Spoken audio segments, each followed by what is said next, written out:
Hi viewers, welcome to our channel. అందరు ఎలా ఉన్నారు? నేనైతే చాలా బాగున్నాను. మీరు ఎలా ఉన్నారో కామెంట్ సెక్షన్లో కామెంట్ చేయండి ఫ్రెండ్స్.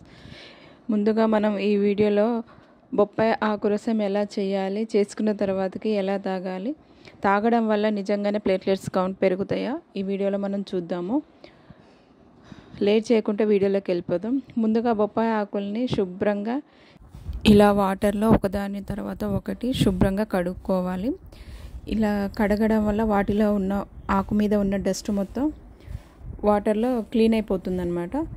సో ఇలా కడిగిన తర్వాతకి చాక్ తీసుకుని చిన్న చిన్న ముక్కలుగా కట్ చేసుకోవాలి. ఇలా కట్ చేసుకోవడం వల్ల మిక్సీలో వేసుకోవడానికి ఈజీగా ఉంటుందన్నమాట.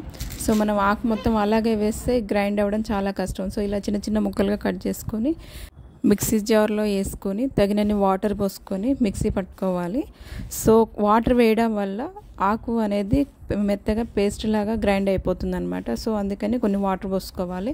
ఇలా మెత్తగా గ్రైండ్ అయిన తర్వాతకి స్ట్రైనర్తో ఇట్లా వడగట్టుకోవాలి.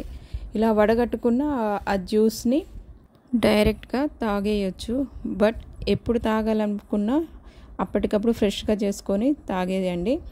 ఇలా తాగడం వల్ల ప్లేట్లెట్స్ కౌంట్స్ నిజంగానే పెరుగుతాయి.